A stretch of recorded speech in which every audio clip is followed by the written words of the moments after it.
o'clock. Showtime. It's Here beer we go, o'clock. guys.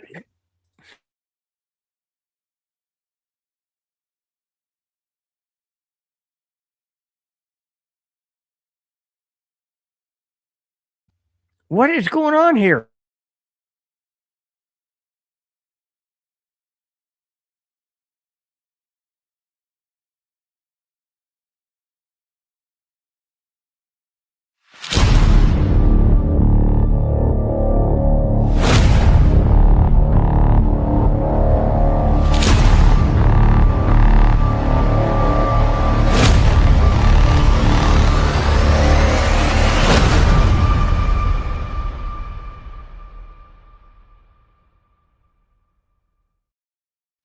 Are we live? Are we okay? Are we good?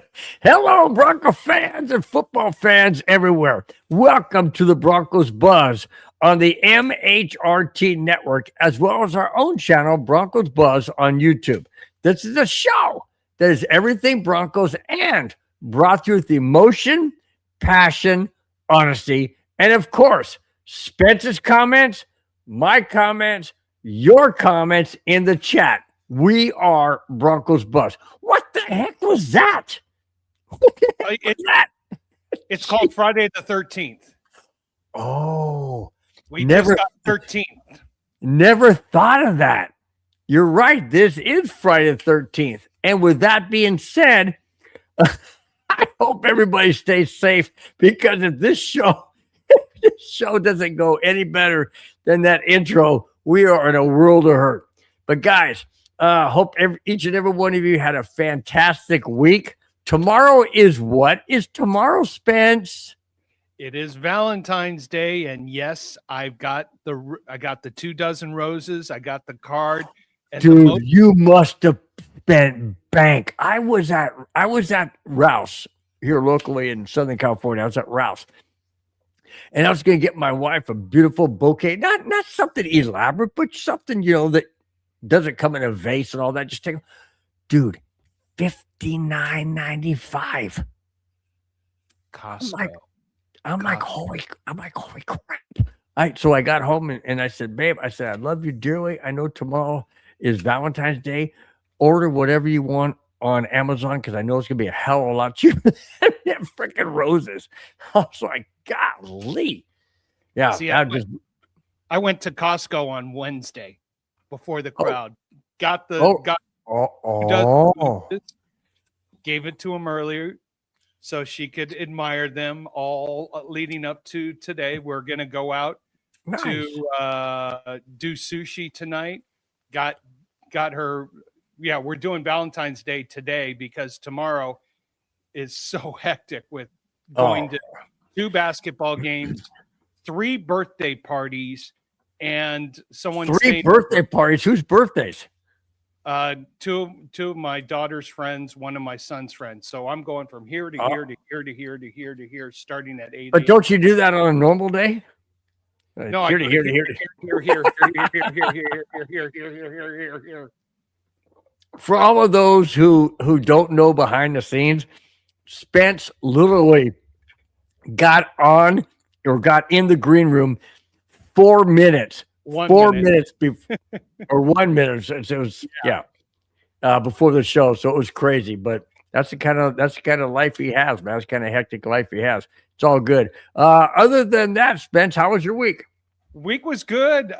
Definitely financially a very, very good week. We'll talk about that in a little bit, but a very good week. How about you? How was your week? It was good too. It was as well. Last Saturday was crazy at the golf course. It was 220 people when I left at 1 o'clock. I found out it ended up being 238 players on Saturday. It's ridiculous. So that being said, I guess it's because there was rain. There was rain on Wednesday, this past Wednesday. And there's expecting a lot of rain this coming week. But hey, guess what? I'm going to be home probably because the golf course will be closed because of the heavy rains, and we have grandkids. So we're gonna have 2 grandkids in the house when it's raining outside. So that's gonna be fun. But hey, I love the grandkids. It's all gonna be great. My wife Susie and our granddaughter Valerie will probably be making baking things, and Julian and I, my grandson Julian and I, will probably be playing video games, which is always fun. It's always fun. So it's good, man. It's always good, man. Let's hit the chat real quick before we jump into the show. Go ahead, Spence. Hit the chat real quick, would you? Yeah, we'll start here with Victory Lap. Victory Lap, yo! Yo! What is up? He said, he says about ready to clock in. Well, there you go. You got the whistle. So we played the whistle for you. So there you go, man. What is this? I don't get this one. Brees Hall. That one I'm not getting. That one I'm not getting quite yet. Oh, maybe Brees Hall. He wants him on the Broncos. Oh, definitely. Is he available? I think he's a restricted free agent. Well, I don't know. Honestly. Okay. Well, we'll check into that. Daniel says, beautiful couple. Yes, my wife and I are a beautiful couple. Thank you so much, Daniels. And also, Bill and his wife, they're a beautiful couple too. So thank you so much, Daniels, for that compliment. I know both of our wives will appreciate it. Absolutely. And draft Casey Concepcion. How do you draft? You can't draft. You have to trade, right? Not always. Or trade draft pick. I don't know what he's talking about. I don't know what it's okay. He's clocked in already, and he's doing work with one hand and trying to text with the other hand. True. William Barrett says, hi. I say hello. What's going on, my friend? Thanks for being in the chat, man. I really do appreciate it. David Yarkin says, Bronco country, back home again from the hospital. Have home health nurse about 5 days a week. Wow. David Yarkin, I wish you all the best. I can't even begin. I can't even begin to tell you, the loyalty that you have to this show. I really can't express the gratitude. Really can't for what you're going through. I hope we bring some type of joy, some type of peace to you, some type of encouragement. That's what we strive to do. You've been a loyal fan, man, a loyal fan, and I wish you all the best. Absolutely all the best. Oh my gosh, that hits hard. He follows up by saying the running back from the Jets. Oh, he's talking about Brees Hall. Okay. Yeah. Well, if he's available, I'd love to get him. Absolutely love to get him, man. Hang on. Go back up to in the draft. He goes, in the draft. Duh. just throwing it out there. Didn't know, man. Throw it there. Yep. Jackson Jimenez says hello. I say, what is up? Nice to have you. How's the 5 o'clock hour treating you? Madungus, Bill usually just brings frustration. I try not to. I try and bring joy. I try and bring happiness. I try and bring, I know positive things serve you. I know. I hear people say, "Well, I'm always negative." Hey, I say what's out there. I say and feel what's out there. All right. That being said, about positive and negative things, let's jump into the very last game of the 2025-2026 NFL season, which ended fantastically because New England lost. All right, final score, Seattle 29, Patriots 13. Spence, did you find that game boring? I did not. Did you find that game a beatdown? I did. Did you find that game could have been totally different if it was Bo Nix and the Denver Broncos? Oh, by all means. And most important thing, when you say the Seattle Seahawks won, they won by more than 4.5 or 5 points or whatever fiscally beneficial aspect you guys had. I can tell you this, my wife heard about me placing the bet, and so she's already spent the winnings already. So, oh well. That's what happens when you give your credit card to your wife and like, yeah, go ahead, shop for supplies for the house, groceries, everything else, and then she buys this and this and that and that and that and that and that. Yeah. But the game pretty much went how we had discussed and talked about it. I mean, the Seattle Seahawks had a top 5 difficult schedule. Look at all the opponents they played. The AFC or the NFC West was brutal, was tough. Every game was a battle. Their 3 losses were by less than a score. Mm-hmm. Then you have New England Patriots, who had the second easiest schedule by strength of schedules. And they played 11 games against coaches who got fired in 2025. That was 8 coaches who got fired. Yeah. Who did they beat in the playoffs? They beat the Chargers. The Chargers were an injury-riddled mess. They beat Houston. No, they didn't beat Houston. Houston beat themselves. They beat the Broncos. The Bronco in a snowstorm. And the Broncos didn't have their We beat ourselves. We beat ourselves. So you put that all together, Vegas is very happy because they made a whole lot of money. Thank you, New England fans. But especially they made a kill over-under bet because the game didn't go over. They made huge financial benefit to them. I know my friend who works at a casino, which I can't tell you, said that they had their biggest profits in about 8 years from the Super Bowl because prop bets got nowhere near them because no one was scoring. Neither offenses were scoring or doing anything. Look, was it a boring Super Bowl? Absolutely not. You've got to expect when you have 2 good defensive teams, this is going to happen. So it's expectations. Was that fourth quarter amazing and incredible? Yes. Awesome. Back and forth. Lots of points. Yay. So people were happy. In the end, you know what? Seattle was the best team in the league from start to finish. First game till the Super Bowl. They deserved it. Well deserved. Congratulations, 12th man. Now go celebrate. Yeah. So on the heels of that, well, before we get in that, let's get in here. Victor Knapp says, what game? The Super Bowl? Well, yeah, it was a game. Still, I mean, go back to the 85 Chicago Bears. That defense was stellar.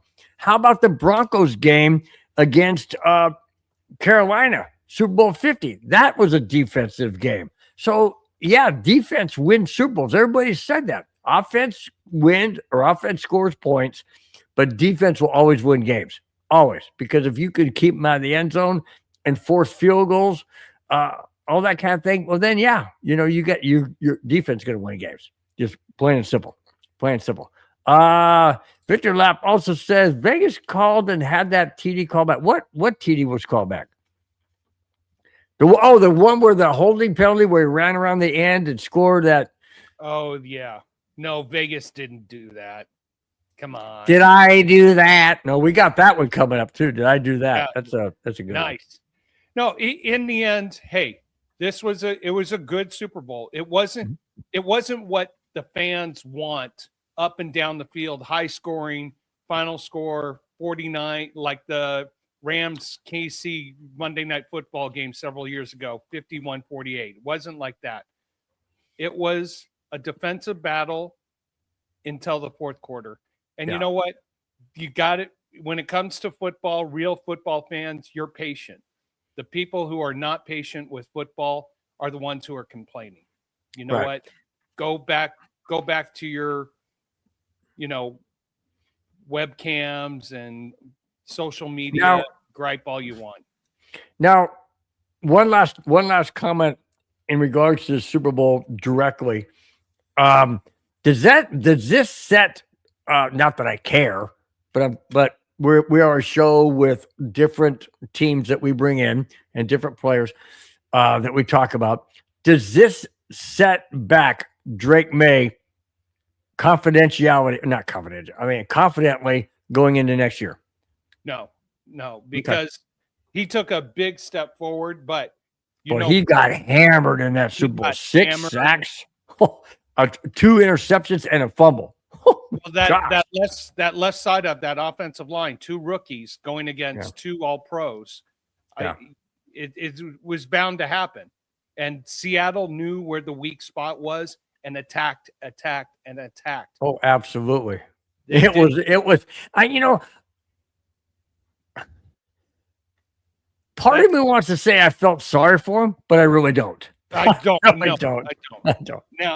Now I'm waiting for New England Patriot fans to come show up because they were all over our show last week, griping and telling us, "Oh, we're going to win all this and all that." I'm really waiting for you, Jose. Is it Jose Life on Mars? Because last week you told me that you drank Sam Adams. Guess what I'm drinking tonight? Sam Adams. Hey, how do you like the flavor, by the way? Love the summer ale flavor. Very smooth, very easy. So even though I dropped the ball with the Molson, Sam Adams, I came through. So the you're trying to make it up. You're trying to make it up. That's hilarious, dude. That's funny. That's good stuff, though. But you know what? You came through, so that's all good. Amen. Pats fans still crying. Trust me. Yeah. We trust. I have a good friend. But here's the thing: did anybody really think and feel at the beginning of the season that New England even had a chance, regardless who they played in the Super Bowl, if they got there? I read an article that they were 80-1 to start the season. Someone made a $50,000 bet for them to make the Super Bowl. He cashed in. Yes, that was in Vegas. Oh my gosh, that is wow. Someone in Vegas who also placed a $50,000 bet on the Seahawks to win the Super Bowl at 60-1 odds and cashed in on that. So wow. There are people who know. Well, go ahead. No, I'm just going to say it's going to be interesting for 2026 because New England now has to play, as well as the Broncos, a first place schedule. So they're going to be going against much more difficult. Yeah, but they still got their weak division with the Jets and the Dolphins. And Buffalo's not weak, but you got the Jets and Dolphins. I mean, you got the Jets, the Dolphins. Who knows? Yeah, maybe. With new leadership and getting a receiver out of there, getting a better general manager, a better coach. Yep. I give them a chance. Yeah, true. All right. Speaking of getting something, like winning something, all right? Well, the main topic of the show is Drew. Uh-oh. I recognize that name. Drew Lock gets a Super Bowl ring. Wait a minute. I got a problem with this. I got a problem with this with the NFL. And I understand the contracts and the way things are done, but I don't agree with it. Here we go. And I'll tell you why, Spence. I want your comments. Former Broncos quarterback Drew Lock became the 6th drafted quarterback by the Broncos to earn a Super Bowl ring as a player when Seattle won. Only 2 drafted quarterbacks by the Denver Broncos have ever won a playoff game. Who are those 2, Spence? Well, let's see. John Elway and nope. John Elway was not drafted by the Broncos. Okay. Morton Anderson. No. Nope. Was Craig not drafted. Huh? Craig Morton? Nope. Was not drafted by the Broncos. He came from Dallas. Think most recently. No, only 2 drafted quarterbacks by the Denver Broncos have ever won a playoff game. Guys in the chat, chat. It's the quarterback from Florida who beat Pittsburgh. God. Come on, Tim Tebow. Tim Tebow and the guy who we drafted, who was the who when Manning went, who broke his ankle? Bo Nix. Bingo. No, didn't we draft another quarterback who won? Who? Not Brock Osweiler. He didn't win a playoff game. No, he was in the last game of the regular season when they were losing to the Chargers and the Broncos had to win that game to get home field advantage. Peyton Manning came back in and won the game. He never came back in. Oh, I thought Brock Osweiler won one game in the playoffs. Nope. No, okay. Not in the playoffs. Nope.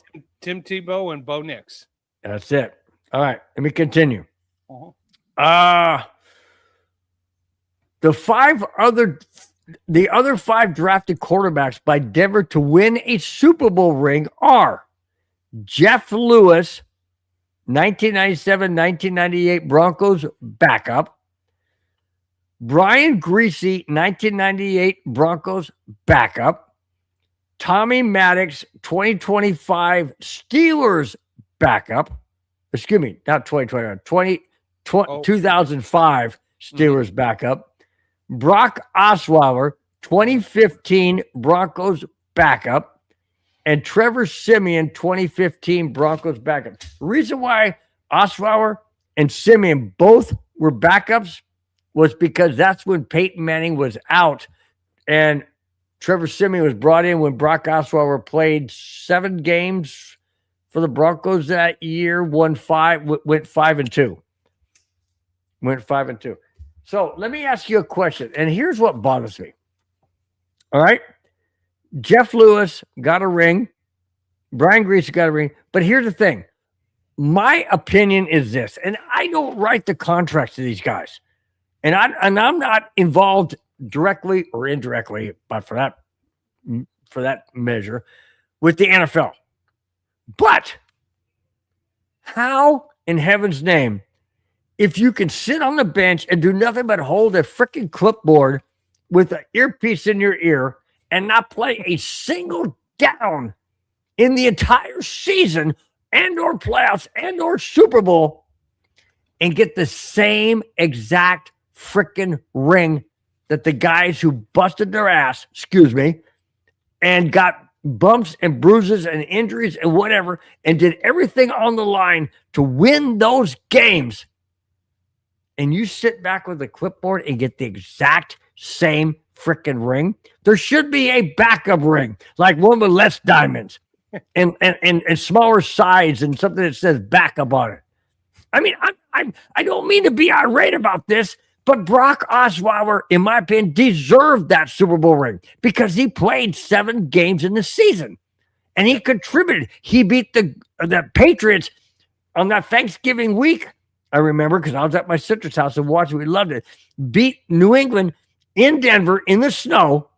Oh, speaking of snow, come back to haunt us. But beat it, New England in the snow. Went to Chicago, beat the Bears in the snow, and won 5 out of 7 games. Yes, he deserves an absolute identical Super Bowl ring. These other guys, no.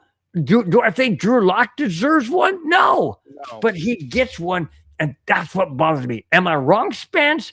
I mean, you know more about contracts than I do, so go ahead and say it. You sign a contract, you're part of the team. No matter if you are the cleaning boy, the clipboard holder, the starting quarterback, contractually speaking, you even if you want to know something, I don't know if they still have this in the NFL.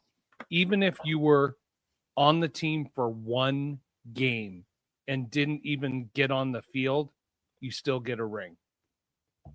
Well, I'm not saying that they shouldn't get a ring. I'm just saying it should be a little bit diminished. I mean, if you have a general manager in a business, he's going to get more retirement money than the next guy down the line and down the line, down the line. Still part of the team, still part of the organization, but you're not at that level. You're still part of the team. That's what I don't understand. You know, I mean, Waterboy person squeezing water into good Gatorade, went into players' mouths, or I don't know. I just think that levels. I don't know. Maybe I'm wrong. You can't, because then you're gonna have an HR issue called discrimination, and then it discrimination for position. No, discrimination for a different type of ring for a different player and anything like that.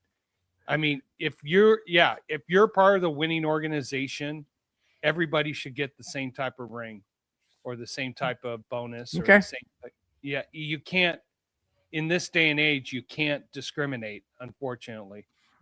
Bill, are you going to give one guy who played one game, probably made an incredible game-saving or touchdown-saving tackle and never played another game, the same ring as Drew Lock, who did nothing but prep and be ready to go? I see your point. It just caught me off guard because I'm sitting there going, Drew Lock didn't do a dang thing, and he ends up being a Super Bowl champion. He didn't do a dang thing on the field. Off the field, he probably did all the prep work, all the support, all the reps. He did everything that was asked for him in his contract. I don't mean to be negative. I'm just trying to figure out how. I mean, okay, let's say you're at your job and somebody comes in and just takes notes and doesn't do anything and whatnot, and you guys get a multi-billion-dollar contract and you're all getting percentages and stuff, and he gets the same thing. Wouldn't that make you feel bad for all the hard work you did? No, because it's a team effort. And honestly, and this is the battle we have this day and age. I'll give you an example. One of my job I led the team in closed contracts with 55 this past year. Do I get a bigger bonus than anybody else? No.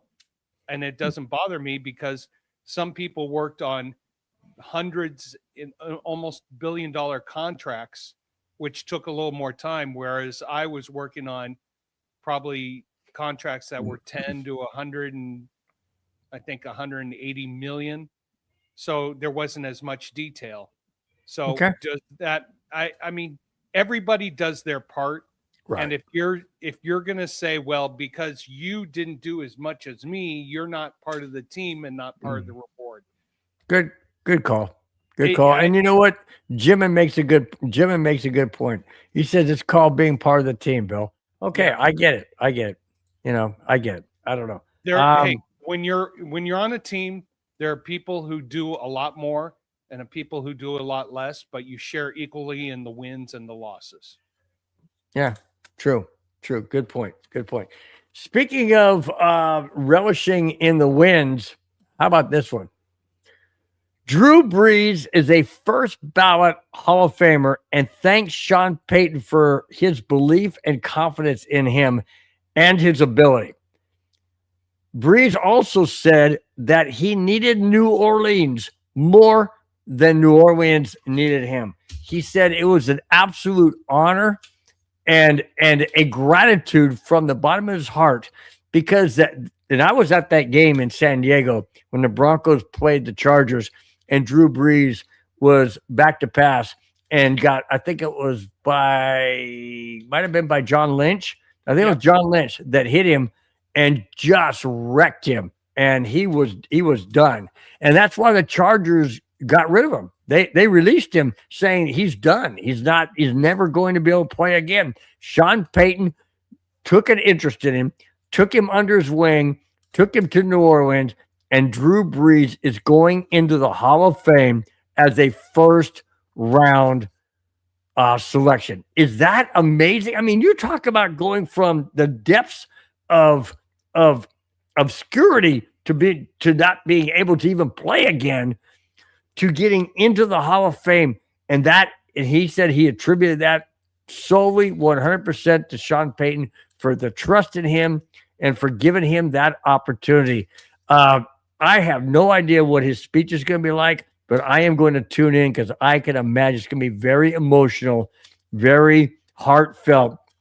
And congratulations to Drew Brees on being a first round a selected Hall of Famer into the 2026 Hall of Fame. Oh, a class of 2026 Hall of Fame.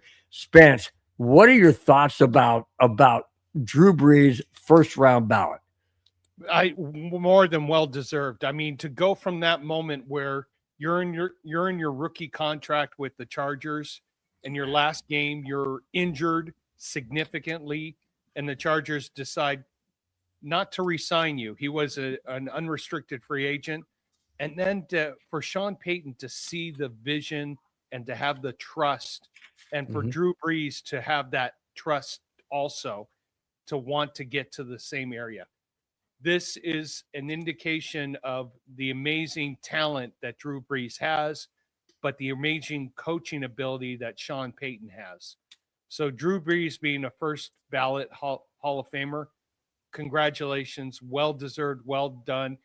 And I appreciate the humility that Drew Brees showed while being a professional quarterback. He got onto a team that had gifted athletes and just helped to blend everything. And New Orleans could have and should have won more than just one Super Bowl. But you know what? They got to one. They finished it off against Peyton Manning. I was just going to say, and they beat one of the greatest, in Peyton Manning. and that game, which involved one of the boldest second half start the second half onside kick. Did that take the momentum away from Indy and just easily to New Orleans the rest of the way? I mean, easily. I mean, if they don't recover that onside kick, who knows where that result of that game was, because the Colts could have kept the momentum and maybe have just. Well, the Colts were ahead at halftime when that happened. Right. Yes, they were. Yeah. That was crazy when he did an onside kick. Of course, you can't do it now because now you got telegraphing right across the sky and put a banner out there. We're going for an onside. So freaking stupid. Anyway, a side note. I know we're going on a tangent. From the professional football aspect, I hate the kickoff as it is right now. Really? From a integrity and health standpoint and player safety, I understand. Well, why don't we all just put them in bubbles and we'll just put them in bubble wrap and just run them around the field? I mean, it's getting that way. Spence, you have to admit it's getting that way. You can't breathe on a quarterback if his name is Patrick Mahomes or Tom Brady. Tom Brady, if he got scraped, would scream and yell, "Wait a minute, he touched me! He touched me! Yeah!" And of course, if the game was in England, Tom Brady had to do the look and I'm sorry, Mr. Brady. Here's the penalty flag. Personal foul. We know the defensive team just intercepted and returned it for a touchdown. Personal foul. Unnecessary touching of Tom Brady. 15 yards. First down. Tom Brady waves this. Hey, man. Hey, I got this one. Tom Brady does the "Do you know who I am?" He doesn't wave any money? No, he just goes and says, "Do you know who I am?" And then Pulls out his credit card. And then he does what Clayton Huron goes, hey, guys. What's up? Clayton Huron, how you doing? Smash that like button. Smash that like button and share, guys. Absolutely. Share with your friends. I thought because Spence held up a bit, I thought maybe you were going to share. Just saying. Just saying. Absolutely, Clayton. Happy Valentine's Day, my friend. Thank you so much. That's what it says underneath mine. It says Happy Valentine's Day to all. And Clayton follows up by saying, had a glow dance party. What's a glow dance party? I think we're predating ourselves. After school for my little man. Tons of fun. Sweet glow dance. Good job. Okay. That's awesome. That is awesome. Oh, it's always one thumb up, two thumbs up, three thumbs up. Nice. 1, 2, and 3. Sweet. Amen. Love it. Love it. So, All Clay, right. did you have any financial interests on the Super Bowl that helped you out a little bit? I know you probably did. Well, I'm not going to ask you how much you won because obviously you went out to dinner and had a good time. So, and you had sushi. And sushi ain't cheap from what I understand. Oh, no, it's not cheap. But let's just say this. I made enough money to take care of my honey, take care of our Costco shopping, take care of sushi, pay a few bills, and holy crap, dude. Would you lay down $1,000? Anyways, next topic. I mean, Bill, anybody who is a savvy football fan knew this point spread was easy. Knew it. Yeah, okay, let me ask you a question. You don't have to go into detail. We could talk about it in the green room or even on the phone. But where do you make your bets on this stuff? You can't do in California unless you go to one of these Indian casinos. I don't think. Can you do it there? Oh no, you can do it online. I have a buddy who, and I think I've told this story before. I have a buddy who give me the buddy's address. I'm not address, but no, no. Okay, I'll go through you then. So I have a buddy who had a sports wagering account, and during the pandemic there was that's right, you did mention that. Yeah, I just, because you could see if you looked at the report who was in and who was out, you could obviously, and I made a lot of money, took a little out, and the wife went, oh, that's right, you got that account that's built up. I got it that I cashed out, and we've done a few trips, and now I just put it back up to a certain amount. And now I've got 5 more. Now I've got to cash out to pay for the car repair bill. Well, what happened to your car, dude? Oh, it went kerclunk. Wait, what? Let's just say this. BMW's parts are not extremely expensive. Yes, but I don't go through the dealership. I know someone out here in Santa Clarita, but he showed me this coolant failure, some coolant failure part, and he took it out and he showed it to me, and he said, feel the part. And you would think it would be metal. It was plastic, and it had melted. And he goes, how long have you had your car? And I said, it's a 2020. So I've had it about 6 years. He goes, yeah, that's about right. No way. Oh, that's just jacked up. He said, oh, just pay me $100. Well, speaking of, good segue. Great segue. Speaking of worst things that could happen, how about worst fan bases? Oh, this is from Denver Broncos 365. Now I'm giving them a plug only because I love one of the things they said. Okay, now I'm going to ask you on the 5 that they called worst fan bases. I'm going to ask you, do you agree? Okay, here it is. I had to bring this topic into the show because of the topic worst fan base. Here is what Denver Broncos 365 said, and I would have to agree. Seattle, number 1 worst. No. Buffalo Bills, number 2. What are we defining as worst? I mean, I don't fan bases. Yes, they may be a little aggressive, but I think it's talking about aggressive and obnoxious kind of thing. Hang on, go Bills, right, Squirrel? Yeah, worst fan base. No, the Bills Mafia. You know, I've got a coworker who's part of the Bills Mafia. She's amazing. Yeah, no, I'm not sure what they're thinking. Okay, but that's not what I'm basing on this. I'm just bringing this out what he said. But I love the last one. I love that. Jacksonville, number 3. It says that's, and he says it's only because they only have 5 fans. I, you know what? I How about this one? Baltimore number 4. no. But here's my favorite. This is why I brought it in. Honorable mention New England, but my favorite is this. My favorite is this. He said the Chargers don't count because I'm not even convinced that's a real franchise. I totally agree. I agree. So That's why I brought it in. That's why I brought it, because I've been saying forever they don't support their team. That's the only reason why I don't care about the other 4 up there. That was just something they brought in. But I love the fact they said the LA Chargers because they don't even think they're a franchise, a legitimate franchise. I love that. I know that was probably a slap in the face, a tongue-in-cheek kind of thing, but hey, I love it. So that's why I brought it.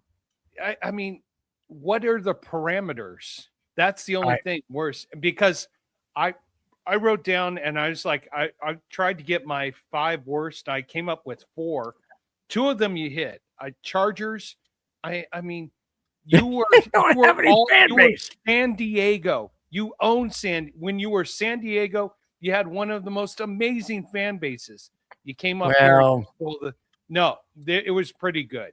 Yeah. Yeah, but I went to a lot of those games and there was orange everywhere. Right. But because the ownership was not looking after the fans, they were looking after their pocket. And, well, that could be true, but still, if you're not going to show up, then yeah, go ahead. What's the next one? So I had Chargers. I had Arizona Cardinals. Oh yeah. Cardinals. Yeah. I had Tennessee Titans. Yeah, I would agree. And then I had Jacksonville. The only reason I have Jacksonville is I don't know how much of the Florida base has really embraced Jacksonville, where more Floridians are more Miami fans. Yeah. So and then trying to come up with a 5th team to make the 5, I just couldn't. Now, Squirrel, you bring up a good one here. If we're looking at attitude and how they are cocky. How they're cocky. Yeah, they're New England Patriot fans, bottom 5 worst. No way. Oh, you know who I can't stand if we're talking cocky or arrogant or obnoxious? Cleveland Browns.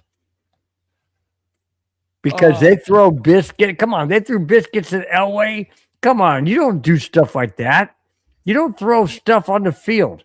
That's just not being a good fan. You can boo, you can cheer, you can yell out, you suck or whatever. They do it at hockey games all the time. You don't see. Okay, I'm a big Avalanche fan, right?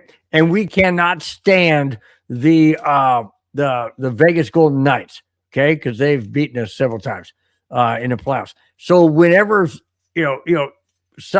something happens where they go, Vegas sucks, Vegas, but you never see them throwing things on the ice ever. So why are you doing that in football? In the ice, you're a lot closer. You can hit somebody in the ice pretty easily. In football, you got to throw it a pretty good. Why are they doing this? That's what I'm talking about. Obnoxious. Maybe that should have been who's the most obnoxious fans. Then I'd have to say Cleveland, New England, Green Bay. I hate Green Bay. I'd go Jets fans. Oh, good call. I listened to a buddy's podcast for the Jets just because I listen to everybody and I support everybody. And Jet fans, I think they're desperate, but Patriot fans are delusional. All right, let's flip the script. Let's flip the script and just throw that one out there. That we just did. Let's flip the script. Who's the most, I would say, welcoming but non-harassing stadiums to go to? I was in Qualcomm Stadium in San Diego. Well, I got picked on quite a bit there, but when I was in Carson, no problem when I went to Carson. I've heard that other places you can go to SoFi Stadium on a Charger game or a Ram game, and I see it. I'll say it in a minute, and not get harassed. Yeah. So where would you say would be the most if you're a Bronco fan, where would you go that you wouldn't be harassed?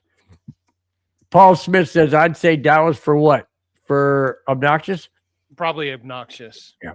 Yeah. I would agree. I honestly, I hear great stories about people who go to Green Bay. Really? And the fans are unless you're a Bears or a Vikings. No, I'm talking Broncos. If you're a Bronco fan, going. I work with a guy at the golf course.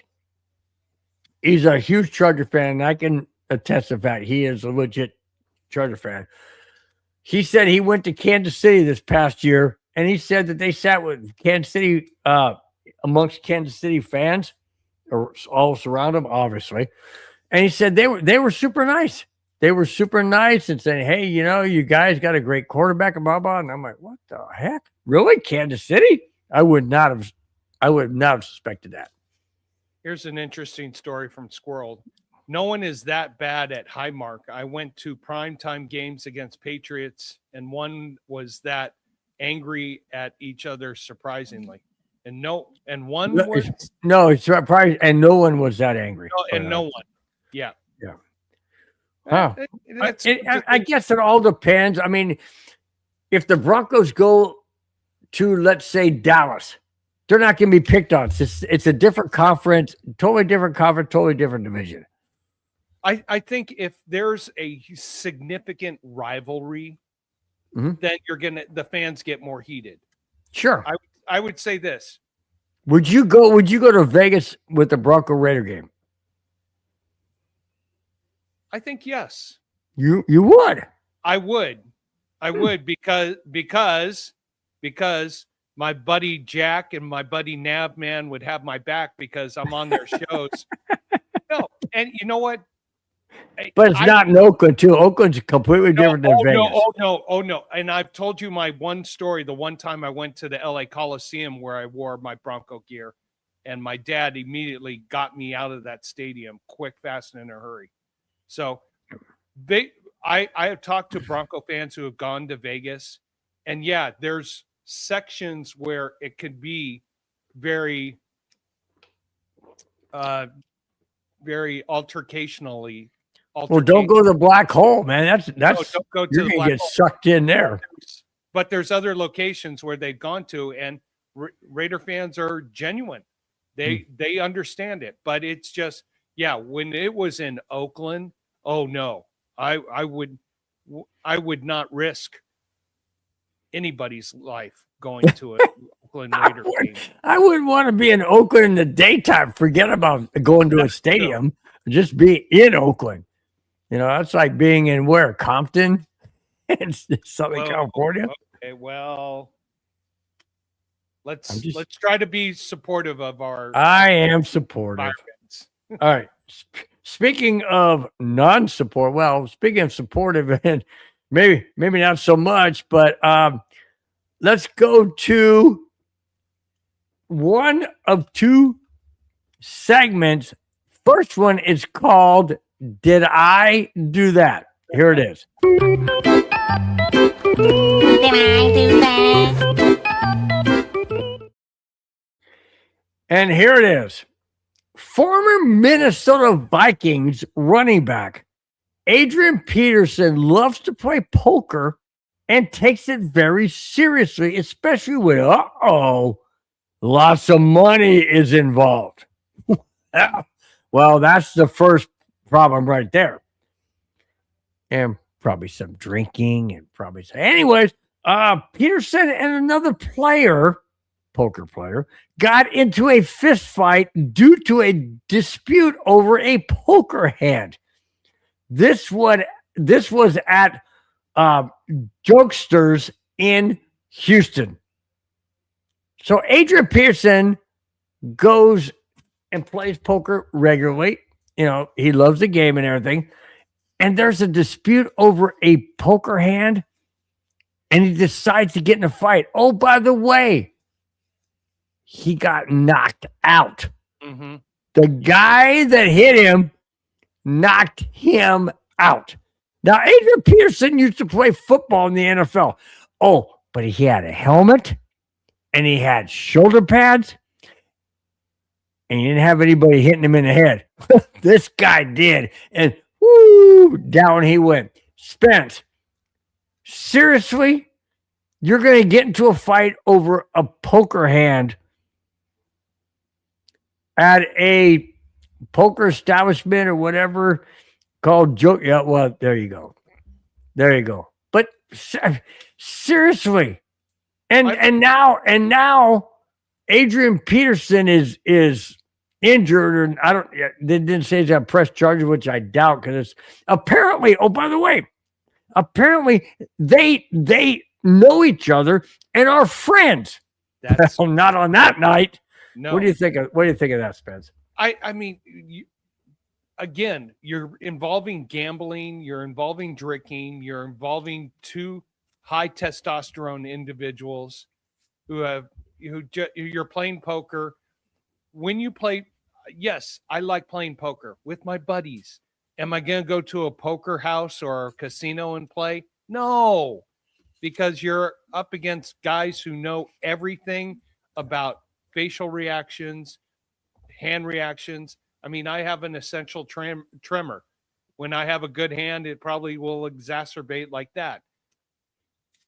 I just, nothing positive happens. Yes, you might win money, but you're going to lose something. So, you know what? he lost his ability to stand up. That's what he lost. I just, there's nothing good that came out of this. And now I got a question for you, because I was researching this. Is this something that was recent, or was it? No, this was May of last year. 7 months ago. Okay. Because they have the video of it. And the only reason why it came out this late is that Peterson tried to keep it hush, but somebody leaked it out. Someone leaked it out and posted the video, and it exploded. Yep. I mean, look, I'll tell you right now, I enjoy my beers. I like having my beers. Am I going to mix a beer with any competition? No, because you got to have maybe volleyball. After volleyball. Oh, well after volleyball. Well after volleyball. No. I'll tell you right now, I've played volleyball with buddies who are like, "Hey, we're in between game 3 and 5 and 4. You want a quick beer?" And I'm like, no. Because what does beer do when you're being athletic? Dehydrates you much faster. Yep. So there's a reason why you don't drink during competitions, and especially when you're drinking in any kind of event that you have to be thinking, you're not using your smarts, you're not using your wisdom, the part of your brain that controls the logic aspect is going, ew. So well, we do a pretty good job here on the show. Well, that's because we're having fun and enjoying the camaraderie of everybody in the chat. So exactly. All right, let's hang on 1 second. Squirrel Spectre. After this, go ahead. What? No, go ahead. Go ahead. Put it up there. What did you say? Spectre, tell me what beer you like. I'll get it for next week's show. All right. Did I do that? Okay, let's back out of did I do that? And then we'll get into the next one. Did I do that? Now, there's not a ton of information revolving around this, but it's relevant to bring because it involves a first round draft pick.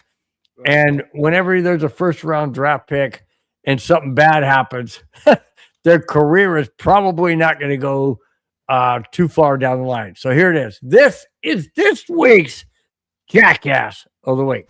You suck, you jackass. Oh, no. Excuse me. I screwed that up. We need to do it this way. Sorry about that. Take 2. You suck, you jackass. All right. Now, Falcons rookie first round draft pick James Pierce Jr. was arrested last Saturday, just less than a week ago. in Florida on domestic violence, charges of an aggravated battery with a deadly weapon, and aggravated stalking. This comes per court records. He is already arrested. Apparently, no other details that come out and then say whether it was a male or female that Male. but It was a female. It was a member I of the figured because it was stalking. So Spence, if you have any more details on that, please bring that, because that's all I have. So please share that. Oh, so I don't know what got into the argument, but it's a player who plays for the LA Sparks women's basketball team. Wow. Yeah.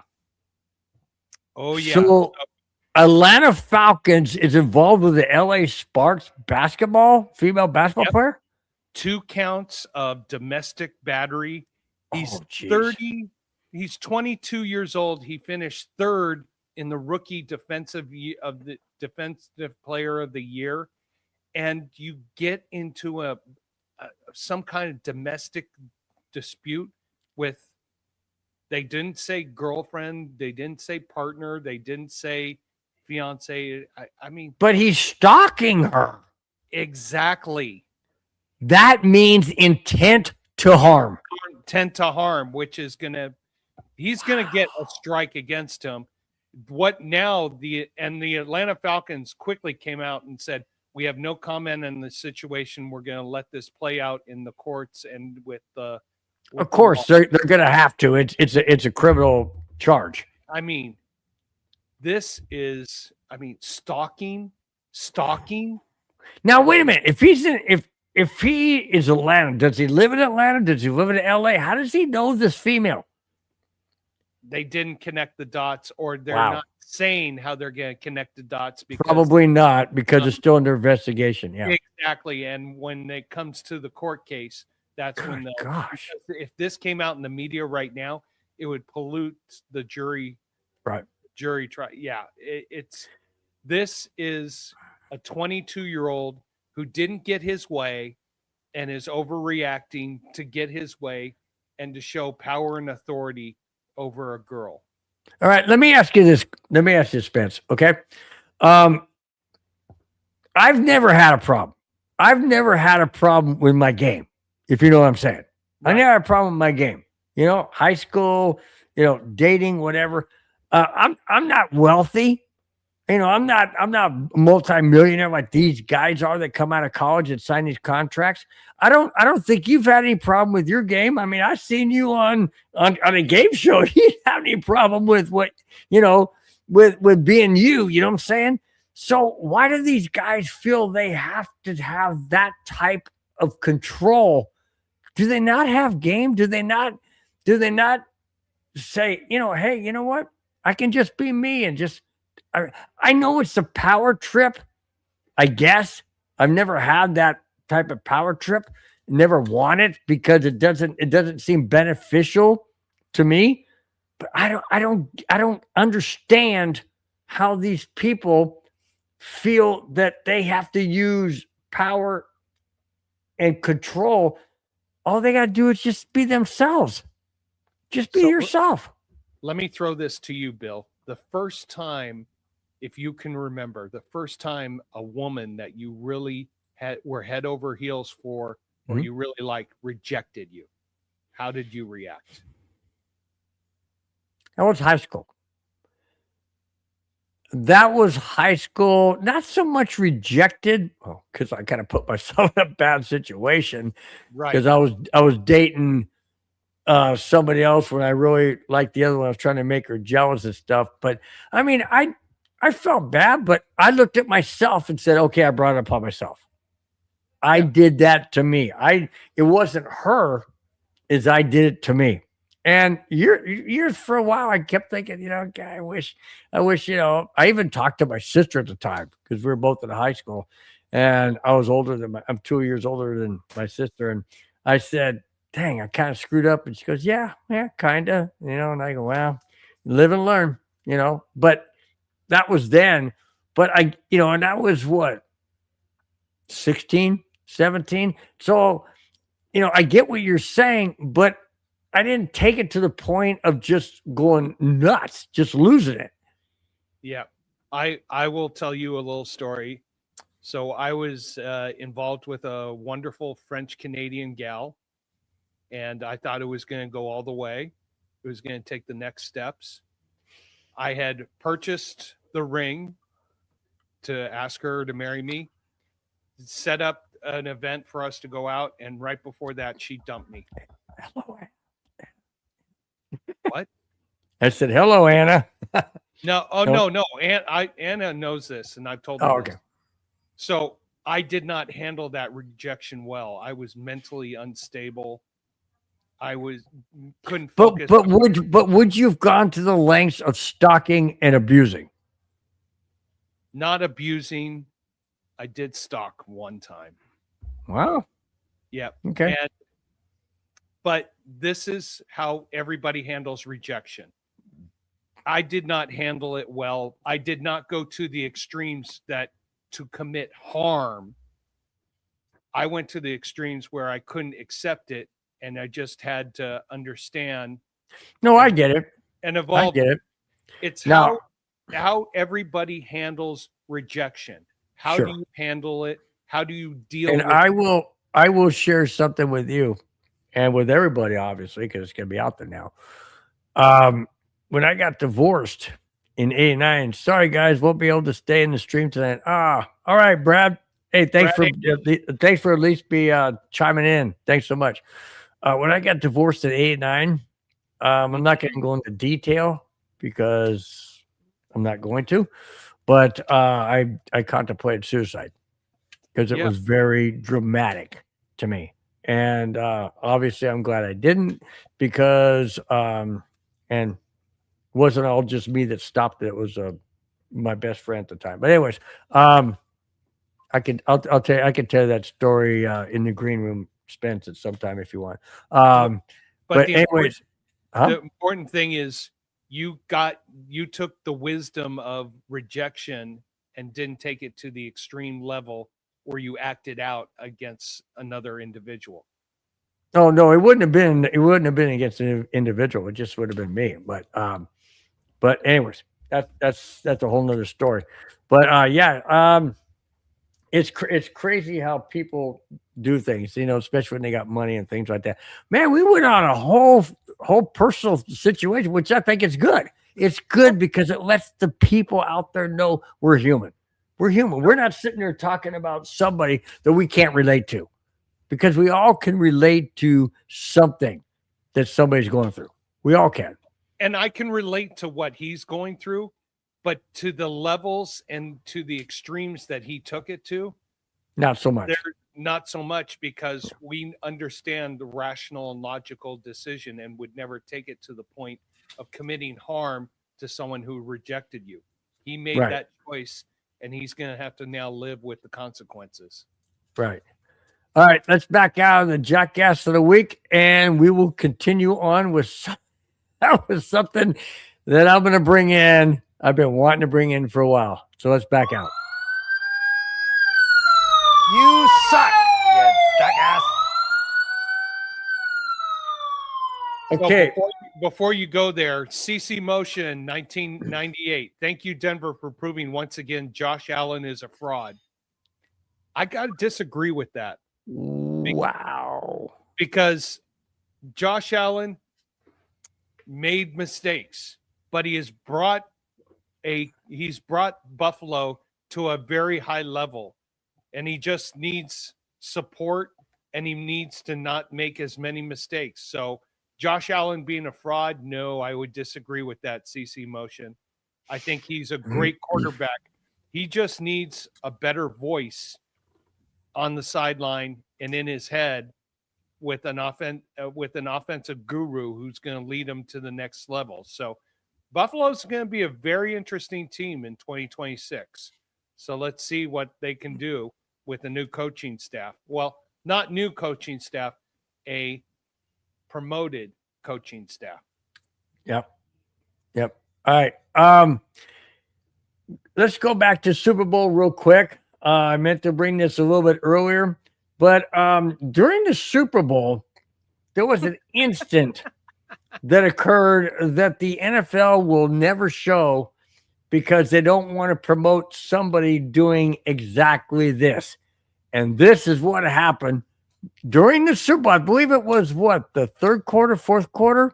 Third I think quarter. third, fourth quarter, third quarter. All right, here is exactly what happened. We're going streaking! Well, not exactly totally naked, but they went streaking. So, Spence, let me ask you this. A guy runs onto the field. Only his shirt is off, and he's painted with slogans or logos or something to do with some type of a network or I don't know what it was. Just something I didn't really see it from a distance. But anyways, why would somebody who's paying thousands of dollars, high hundreds to $1,000 to go to a game, jump on the field, be tackled, almost tackled by a Patriot player, and then tackled and then drug off, carried off the field, whatever, for what? I mean, nobody could see it. The network didn't broadcast it. Only the people in the stands were filming, but that was like hundreds and hundreds of yards away. How does that benefit anybody, and why would anybody do that? Because they're an attention whore who needs to promote their social media channel so that they can get more views and get more attention for them. Me. Oh, did you see me? Where about me? Oh, yes, I was on the field. Yes, it was about me. But if you can't read what they're saying, what benefit is it? I mean, I something on the front. I thought it was a political statement, but it wasn't. We'll get to that comment shortly. No, Okay. it's basically this. Someone wants to give themselves they want their 15 minutes of fame. Someone got a sponsor to support them going to the football game and paying $5,000. Someone got a sponsor to support them with legal fees, get out of jail, so that they just promote our network or whatever it was. Exactly. Never thought of that. Self-promotion at the highest level of idiocy. And Never that's thought of all that. it is. And no, this is, you see, Bill, you and I are not trapped in this social media bubble where it's all about your online presence. It's all about views. It's all about that. Oh, wait a minute. Yes, it is. Wait a minute. We do Friday shows. So, no, I'm just kidding. We're not trapped. We're not trapped in that, guys. But we're not. Our lives are not built on getting millions of views and millions of attention. So it's like, oh, hello, yes. Oh, look at me. We're not. No. But you know what? We just have a wonderful discussion with great football fans who appreciate this. We're not trying to promote. We're not trying to promote our latest breakthrough product, which is going to reverse 20 years of your skin cells at only $500.99. Oh, one of these? Yeah, exactly. That promotes my latest Ginsil. Ginsil? Ginsil. Ginsu knives. Yeah. All right. Now, since we have a first-time person in the chat, we need to address it. Josh Johnson says, this is my first time here. Thank you so much for being here. Absolutely. Thank you so much. What's your guys, meaning us, opinion on Bo Nix right now? Well, I'll tell you what.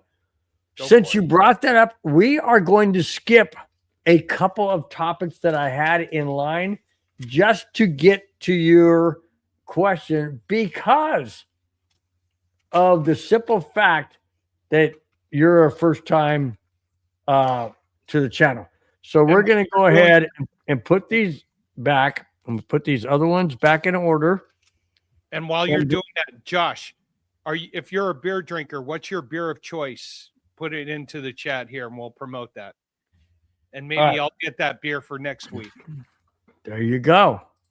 Ooh, hey, we can make this a thing. Okay, so he wants to know what our opinion is on Bo Nix right now. Okay, here's the topic, and this is right up your alley, Josh, because this will answer your question. 2024 quarterback rankings. If the NFL draft of quarterbacks in 2024 were redrafted based on this season's production, where would you rank them? Here are the quarterbacks. All right. So, Spence, go ahead and write down your rankings from 1 through 6. I've already written down my rankings of 1 through 6, but here are the original 1 through 6 draft in order from the 2024 NFL draft. They were Caleb Williams, Jaden Daniels, Drake May, Michael Penix Jr., J.J. McCarthy, and last, Bo Nix. I have a different order. Would you want to hear mine or do you want to do yours? You do yours first. I'm going to go from last to worst. Okay? I would have number 6, J.J. McCarthy. Injury prone, done deal. Bust. Number 5, Michael Penix Jr. Agreed. Number 4, Caleb Williams. Okay, hang on. Number 3, Jaden Daniels. Number 2, Drake May. Number 1, Bo Nix. There you go. The only thing I would do. There you go, Josh. How come that's not coming up? What is it's not coming up. Something's up. Okay. Anyways, go on. Oh, there it goes. I'll bring it back up because this question was, this is my first time here. What's your guys' opinion on Bo Nix? I said if it was a 2024 draft all over revisited, Bo Nix would be the number 1 draft pick. But, of course, Denver wouldn't have gotten him then. We would have probably ended up with J.J. McCarthy, which would have been worse, obviously. So who do you have? So I agree with you. Start the bottom. Start the bottom. Penix. I'd have Drake May at number 4. Whoa! Really? Why? Williams at 3. Whoa, back up. Why would you have Drake May at 4? I think he just benefited from some weak schedules, and he doesn't have the mobility that Williams, who is number 3, Daniels, who I think is number 2. Daniels just had a brutal season. He did. Sophomore season. And Bo Nix, number 1. Of course. Now, granted, yes, I'm a Broncos man, but at the same time, I have a buddy who works for the Broncos, and they had these 6 quarterbacks in their draft order. Bo Nix was number 2 behind Caleb Williams. Wow. They actually wanted to take Caleb Williams instead of Bo Nix? Well, if Caleb Williams was available, but he wasn't available in the first. I know, but if he was, they would have taken him over Bo Nix? Probably. Oh, I would have said that no freaking way. I talked to him about that, and because I've watched a lot of USC games, and Caleb Williams was great against inferior competition or 500 competition. Anything above that, the high caliber teams, he always folded. Yes, he had a good year this year. He got miracles after miracle after miracle after miracle. I mean, he took the Rams into overtime, or took the Rams in that playoff game into overtime with that miracle throw. So I think Caleb has a chance to learn. Whereas, but look at what Bo Nix did, falling down, almost hitting his knee and throwing a strike to Cortland Sutton. I mean, come on, man. And that's why I have Bo Nix number 1. Yeah, personally. That's amazing. I mean, he and what helps is he has a coach who is teaching him even how to be a better professional. Oh yeah, and if Webb becomes a play caller, that's even gonna be better. That's even gonna be better. That'll be a great discussion topic for another day. Yep. Oh, All hang right. on here, Josh. By the way, the NFL absolutely snubbed the Broncos in the top 100 plays. There were so many good plays that didn't make it. Absolutely crazy. You know what? NFL cannot stand Denver. They absolutely do not like Denver. No, and it's Josh. This is being your first time here. I say two things. One, NFL stands for the National Favoritism League, and two, the NFL does with the media and the NFL. Football does not exist west of the Mississippi River. Yeah, they kind of look at Kansas City or anything like that, but anything in the Mountain or Pacific time zone doesn't exist for the NFL media and the NFL per se. Let's ask Josh to do us one big favor. Josh, would you do us a huge favor? It takes literally seconds of your time. Hit the thumbs up button, hit the like button, hit the subscribe button. We would greatly appreciate it. We always appreciate first timers here. Thank you so much. We'd like to know how you found our channel, because we really do appreciate the fact that that you're here and that you're voicing your opinion and your comments. Oh, sweet. He said it. Go ahead, hit it again. I did both already. Thank you so much. Thank you so much, Josh. And Josh, really means a lot. while we talk primarily Broncos here, we're fans of football in general. So we welcome, as you've seen, we've got Patriot. We don't have any Patriot fans this time because they're all still crying, but we have Buffalo fans. We have Bear fans, we have Raider fans, we have fans of everybody, and we bring in different topics across the league.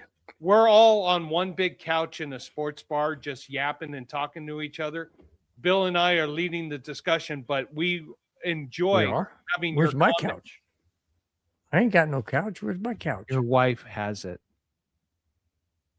My wife has my wallet. And my couch. It's okay. Oh, no, I have the couch. When I'm in the doghouse, she says, I think you need to go sleep in the guest room. Why? Because we have our granddaughter and she doesn't want you up here. She's 9 years old, which I get. So I sleep with when my granddaughters are, which will be this week, and so my grandson, then we'll sleep in different rooms, which is fine. Oh, that's a lot better than me. I get a cushion outside on the grass. Wow. Gets kind of cold at night, doesn't it? I actually sleep better in the cold, if you can believe it. Really? Yeah. Now, I don't want to get too personal, so I'm not going to, but Go for it. Are you a warm-blooded sweeper, warm-blooded sleeper, or a cold-blooded? In other words, do you need the blankets up around your neck? I do. No. How about Anna? Yes. Really? So you're out. So same with that. So Susie, my wife, she's like laying on top of the covers, and I'm like grabbing them and pulling them up around my neck, man. That's crazy. Hey, they say opposites attract. So, hey, Jack Kenna, what is Yeah. and S and S. All right, Susan, Stacy, Steven. Josh, unfortunately, I gotta get back to work, fellas, but enjoy the rest of the stream. I'll definitely be back here. Thank you so much, John. Thank you so much, man. Thank you so really much, do appreciate Josh. Really appreciate it. Absolutely. Thanks so much. Oh, and I did ask him of his beer of choice, Bush Apple. Okay, I'll look for it. Bush Apple, never heard of it. Maybe it's like not beer. Maybe it's a what a thing they call it. Cooler. Yeah, one of the things. Yeah. Right. Uh-oh. Hang on. What? Cheers, Jack. I'm actually, as I promised some of the New England fans who are, of course, are not here, I'd have Sam Adams this week for them. No one's here, and you're already on number 5. I got to restrict to 3 for the show. Wow, we have a British person in the house. It says, no. Nick sucks. Defense carried him. Okay, I will agree to half of that. Half of that is The defense did carry the Broncos offense. You're right. Absolutely right in a lot of games. But go back to that Giants game where the Broncos scored 33 points in the fourth quarter. The defense didn't score 33 points.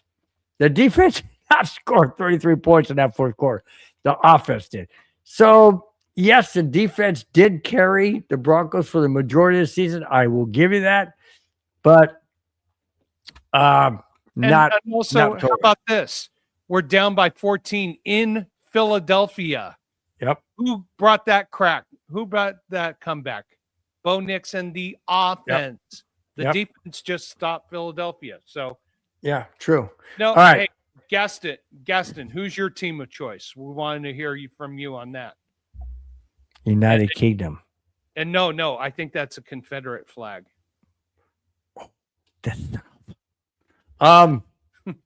Okay.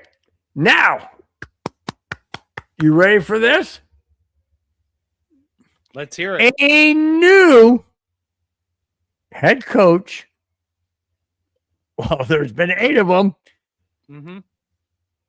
With the Pittsburgh Steelers having a new head coach in Mike McCarthy, Mm-hmm. Aaron Rodgers is open to returning to the Steelers as a quarterback, per Tom Pelissero. Tom Pelissero says, and I quote, "The odds are increasing that Aaron Rodgers returns to the Steelers next season," end quote. Why? Because he loves McCarthy. McCarthy knows him. But why would you want a freaking 40? What? How old is he? 43, 42? 43. There you He'll go. be 43 when the season starts. And No, Tom Pelissero says the odds are increasing that he'll be back. If McCarthy wants to keep his job in Pittsburgh, he needs to go a different direction because. But here's a question I have for you. Does that make any sense moving forward? I mean, sure, you may have familiarity, but the bottom line is the Steelers have always. I mean, go back to the days of steel curtain. Go back to the domination the Steelers had in the 70s and the early 80s, and now they're a fragment. Or just an image, not even image. They're just a fragment of what they used to be. And now you got a 43-year-old guy who likes to go down south wherever and do the hookah pipe or whatever. What the fudge? Seriously? The Steelers are becoming a joke. I'm sorry to say it, but they are becoming an absolute NFL joke. Well, that's if Mike McCarthy wants to risk his career, his legacy, his coaching job on a 43-year-old has-been quarterback. I'll say has-been quarterback because Aaron Rodgers thinks he's still in his late 20s and has all the skills and abilities. No, he does not. So do you want to put the legacy of your first year of a job and your Pittsburgh legacy? Pittsburgh doesn't fire coaches. Jack Kenneth said Pittsburgh signing McCarthy didn't make sense as head coach. I think it does unless McCarthy has a quarterback in mind. I will tell you there's got to be someone out there. But if McCarthy is going to put Rodgers as his number one quarterback back there, it might be a short tenure for McCarthy. Yeah. All right, we've got. I know I usually say the last 2 topics. We got one more before that. I'm not going to show them until we get the last 2. Hey, go Griffin, Buffalo! Go Bills! Nice. Hey Griffin, thank you so much for chiming in. Really do appreciate it. Absolutely. Gaston says Prescott goes to Pittsburgh. Ooh, wait a minute. I think Prescott's still under Well, they could trade. He could ask for a trade. you know what?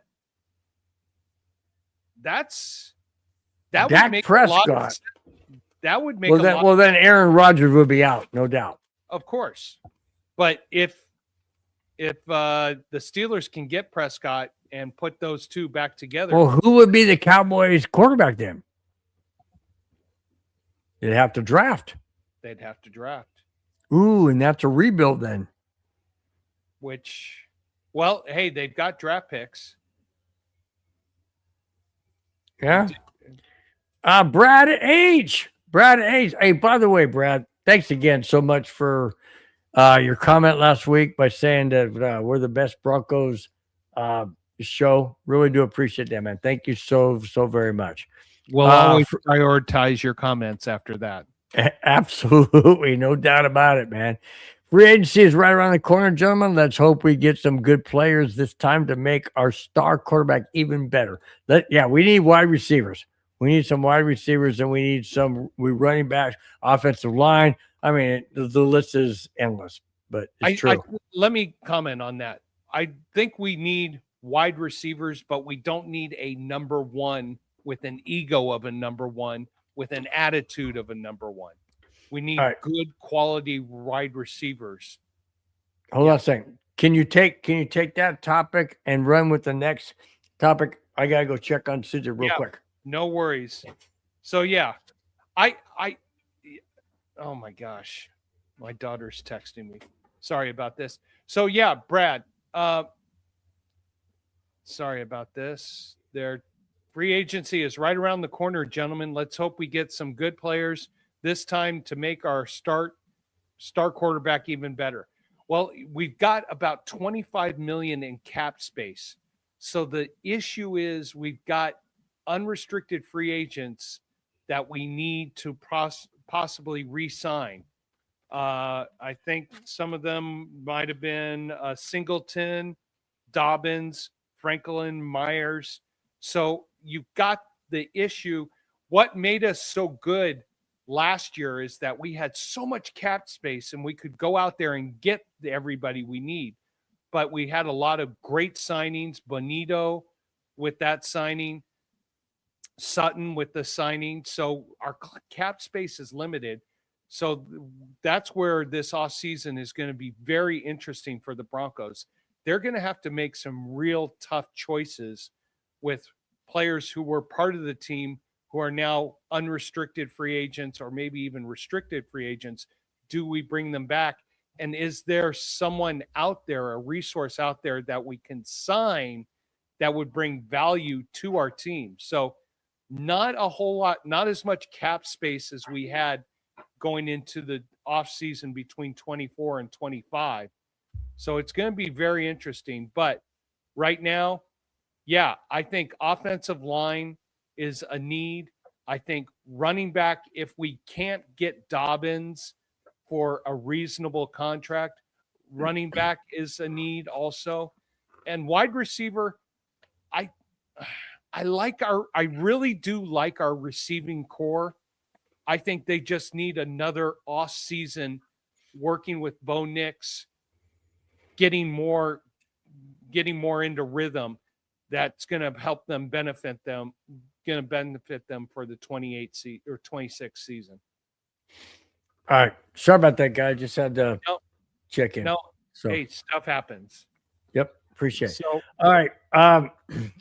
Third last topic, or third counting down to the last topic.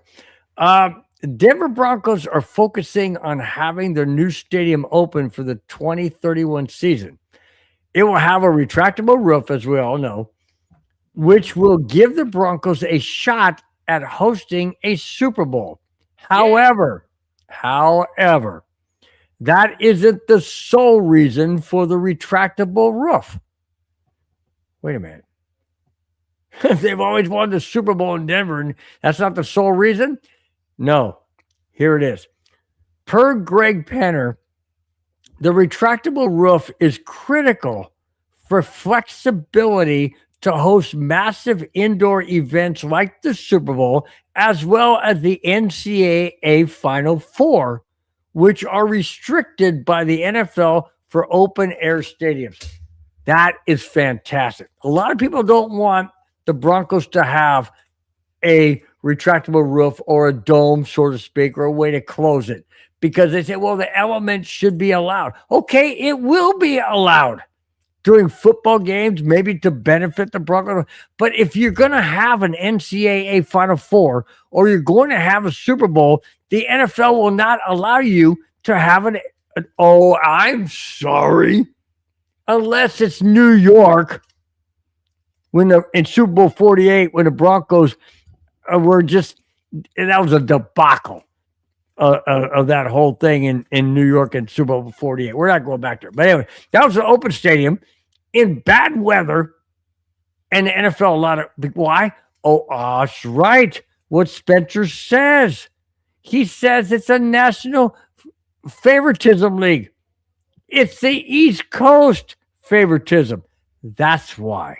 But it won't happen in Denver because nothing good happens west of the Mississippi. Anyways, so the Broncos say, okay, we're going to counteract that.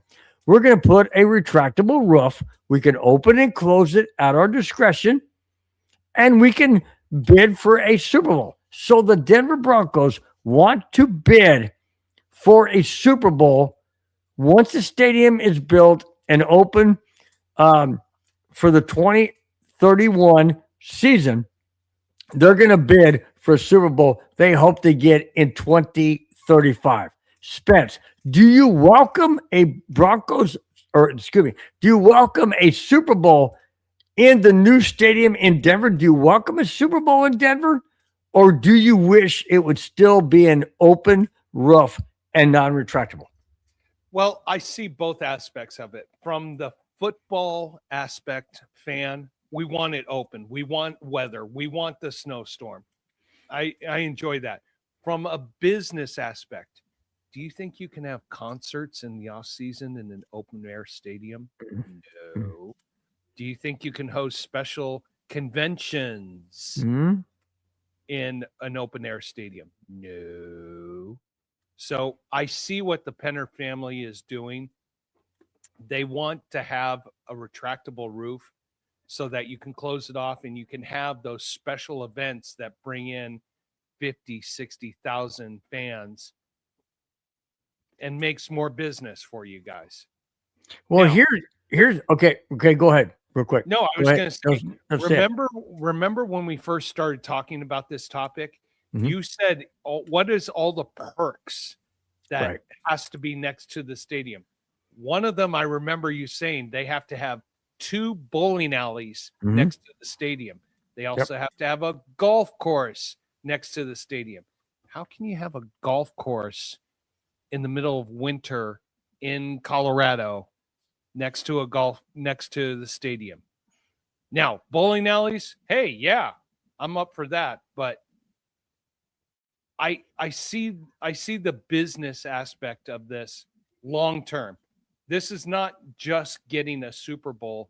This is getting more business with regards to concerts, conventions, special events, et cetera, et cetera, et cetera. The Super Bowl just brings in 1 week of business, where if you do it right, then you're going to bring in multiple other aspects of business, like concerts and other conventions and other things that I'm not even thinking about. Maybe even a special soccer event. Oh yeah, they're talking about the what's that big thing for soccer? The World Cup. They're talking about the World Cup. There you go. But the stadium won't be built by the time the World Cup comes in 2028. No, but it could. I mean, they're talking about the stadium opening in 2031. Now, I don't have it on my phone. I thought I saved it, but I didn't. But I have it somewhat stored up here. That they're already going to start breaking ground next month on the Barnum Yard or whatever it's called. Retractable brick is for off-season money. Absolutely, of course it is. That's the reason they want the money. 365. So they're going to start breaking ground next month. They're talking about 4 track lines or rail lines coming in to the area. 4 different rail lines. They're talking about massive parking. They're talking about putting hotels and shops and everything all around the area. It is going to be massive, dude. It's going to be massive, and it's going to bring in bank. It's going to bring bank for the city of Denver. And what I talked about is sports entertainment right now is not just professional sports. It is the sports bar, the hotel, the supermarkets, the family entertainment, all the peripheral stuff that goes on, because you do not just own the stadium. You want to own the stadium and the surrounding area so you can control the environment and control the influx of revenue for your organization. And so that's what the Penner family did, is you're not just purchasing the space for the stadium. You're purchasing the space for the parking lot. You're purchasing space for a mall. You're purchasing space for a hotel, for a sports bar, for an entertainment area, for bowling alleys, for a golf course. I think I read 150 acres. Yes. That's insane, dude. That's insane. They control all that aspect. Yes. And they own it. It's not like where Mile High is now or in Power Field, where they don't own the land. They bought it. They bought it recently. They're leasing the land. Oh, they're leasing land. They bought the stadium. That's what they bought. Right. So they bought the stadium. But this is sports entertainment now. It used to be in the 80s and 90s, you had a franchise and you leased out the stadium. You did this, you leased this out. Now it's about controlling that aspect so you can have revenue ventures, not just for football, but as a few people have said here, Cairo, you got to have off-season revenue also that is stabilizing the franchise and the organization too. So it's not just sports entertainment, it's sports, family, business, and other entertainment. And you know who started that, in my opinion? And I hate to say it, but it is Jerry Jones. Yep. Jerry Jones with the Dallas Cowboys built that stadium, bought the land, built that stadium, and just runs it 365. And he owns all everything. The hotels, all the peripheral land, everything is his business venture. Yeah. And you know what? That is brilliant. That's absolutely brilliant. Because if you have to pay somebody else for what you're doing, you're losing money. But when you own it and people are, excuse me, hit the microphone again. When people are paying you, it's all revenue. It's all revenue. And that's, Walton Penner Ownership Group. I mean, Walton Penner brought in some great guys. Greg Penner brought in some great people, Condoleezza Rice and others.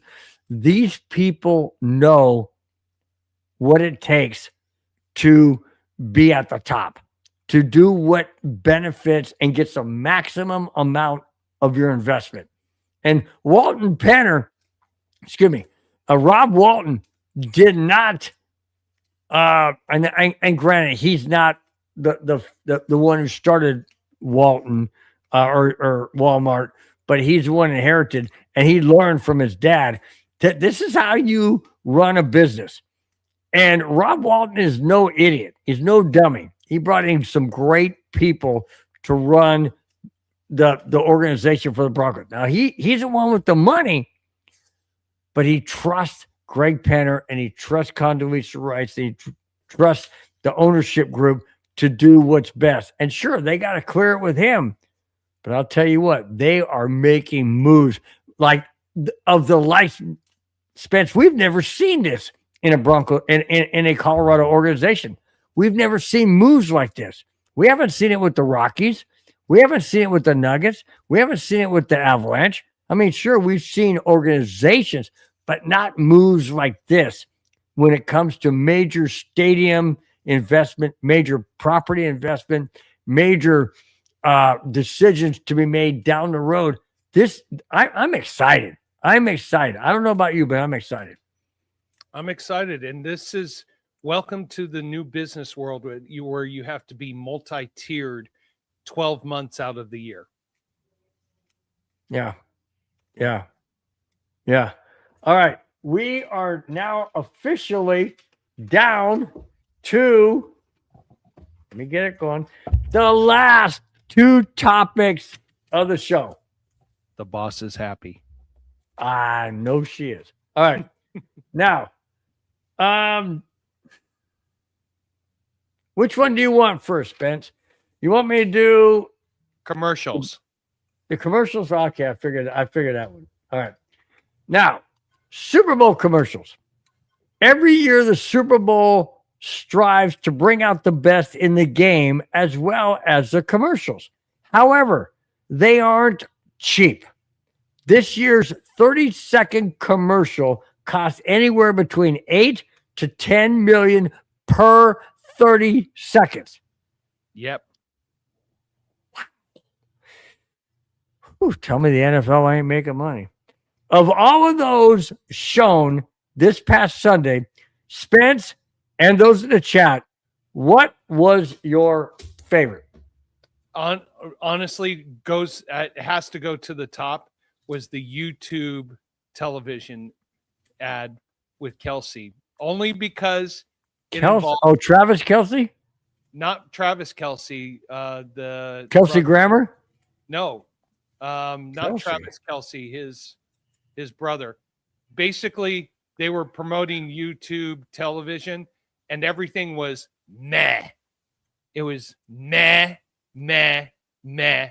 And the reason I love it is because my nephew, Dylan, says meh all day long.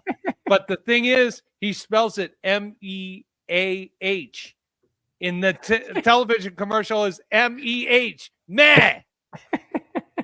All the judges went meh. Everything was meh, meh, meh. And I could not stop laughing every time they came on. I just loved it because it hit me personally. So that was my definite number one advertisement. What was your number one? My favorite is Sentimental. Sentimental because I love animals and I love this country and I love our American symbol. And I love the Budweiser commercial with the little eagle that was flopping around, and you have this little, pony. And then you got to understand, Budweiser is celebrating 150 years. America's celebrating 250 years in the same year this year, and to see that, and I watched how they filmed it, how they made it. It was amazing. I'll have to send that video, that YouTube video, to you, Spence. It was amazing how they did it. But it was actually really an eagle. It was actual eaglet, and it was actually an eagle on the back of the horse that jumped that log or whatever, and the eagle flew off. It was actually real, and it was done spectacularly, and I loved it because I love this country. I love the eagle. I love animals and I love birds, and that was my favorite. Now, let me ask you this. Was there any commercial that you didn't really what was that whole thing about William Shatner and the whole freaking Razor Brand thing? Thank you. I just, that was kind of a waste of about $10 million. What was with that? I'm here to bring you. What was it? I'm here to bring something about not bowels, but what was it called? Like when you eat things like that digestive systems. It was just weird. And then I didn't get the whole crypto stuff, and there's some. There were some great commercials. Other commercials, you're just kind of like, huh? Yeah. Why? And then there was one with the Friends. What was her name? There's a Friends commercial.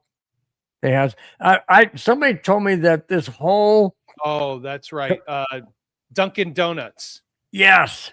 that Yeah, one. that one was good. That one was good. And the whole I heard that it was all about retro. That's why you had William Shatner. That's why you had the French people. That's why you had some other people from the past are trying to bring just kind of like a retro thing because of the whole 250 America celebrated going back in time and whatever. Yeah, there was some crazy ones. There was some good ones. There was one that was funny. I can't remember which one. Well, you're thinking of that. Who in the chat? What was your favorite commercial? We'd love to hear what you guys loved.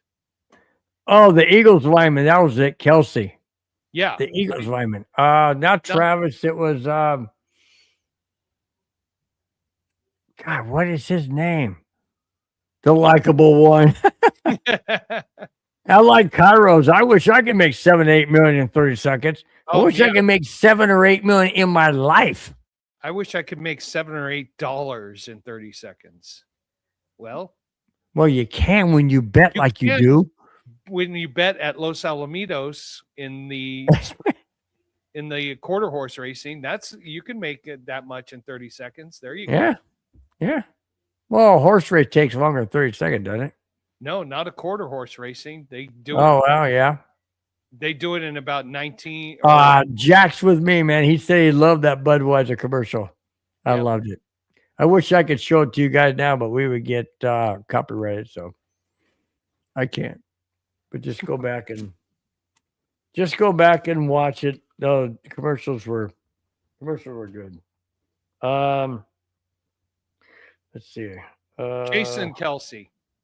That's it. I don't know why we can't figure him out. Okay.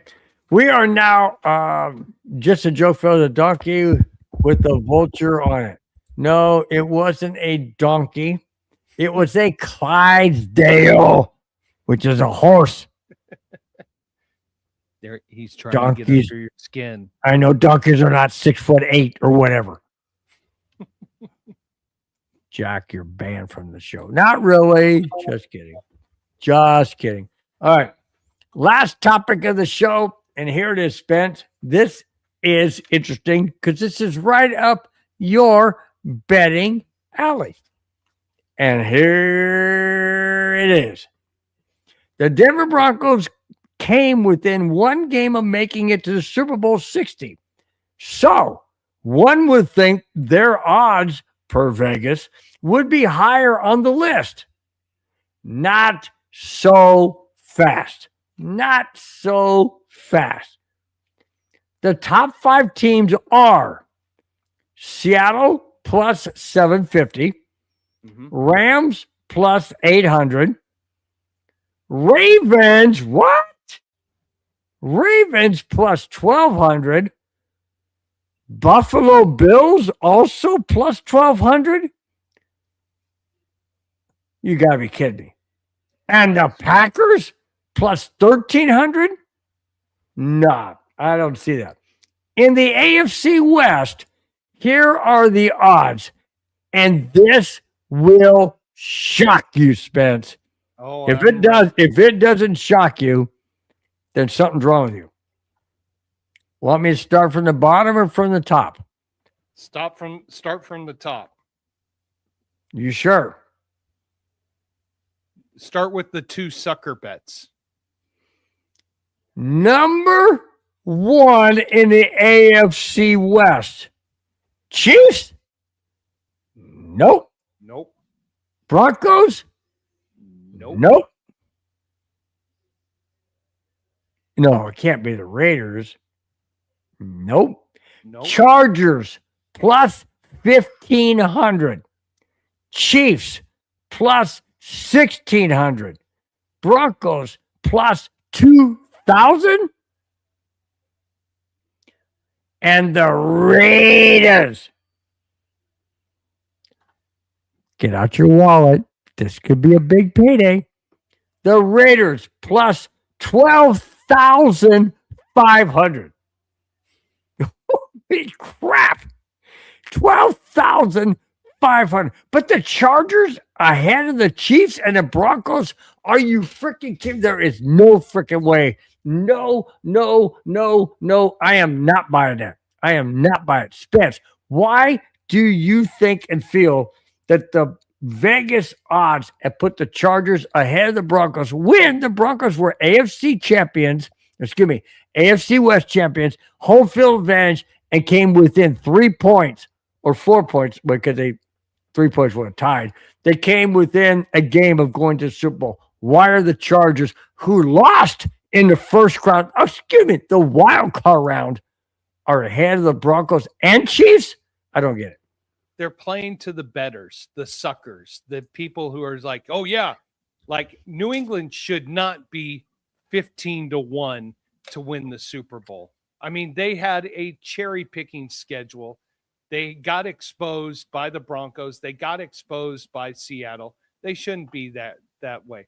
The other thing I saw was that San Francisco, with all their situation and salary cap issues, they're 18-1 or 1,800-1 to win the Super Bowl. Jacksonville is 20-1 with Denver also. And the one that blows me away is Baltimore is 12-1. Really, with all their problems, all their issues, all their lack of salary cap. I mean, they cannot go out and get any free agents. They've got issues, and you're going to what they're doing is when they set these odds, they're seeing, okay, in 2025, where'd all the money come from?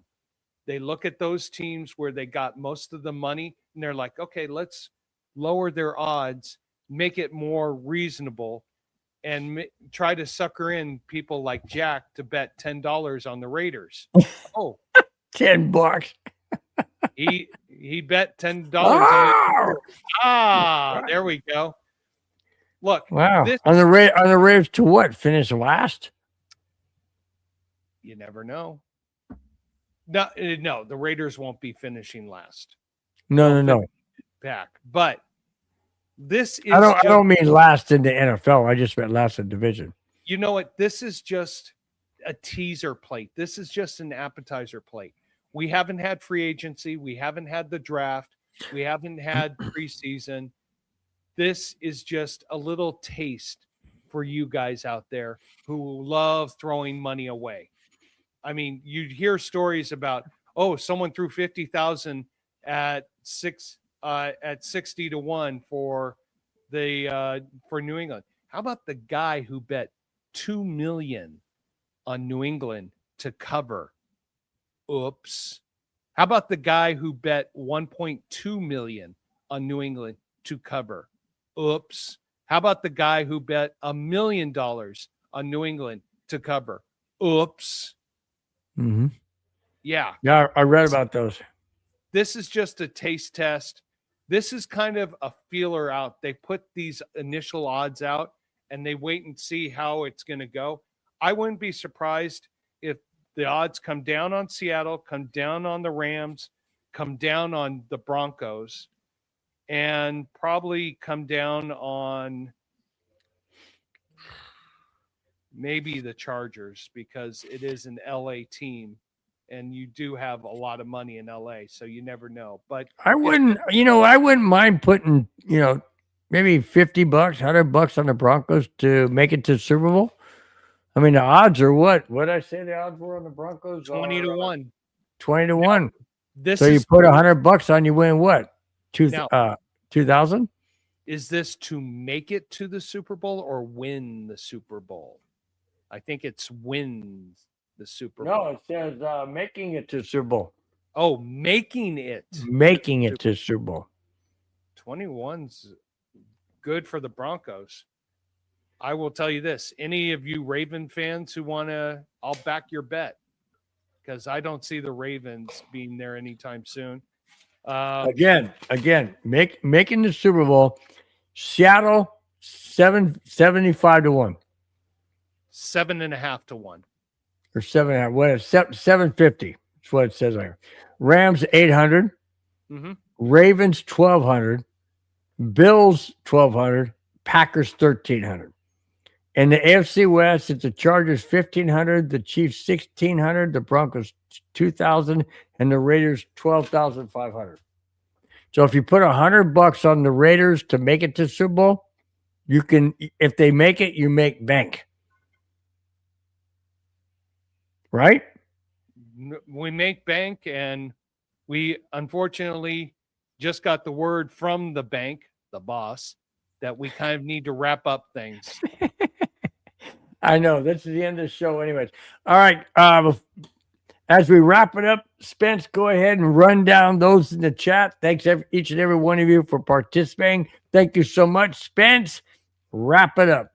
Amen to that. Victory Lap, thank you for jumping in first today. Hope you have a great night. You're working too hard.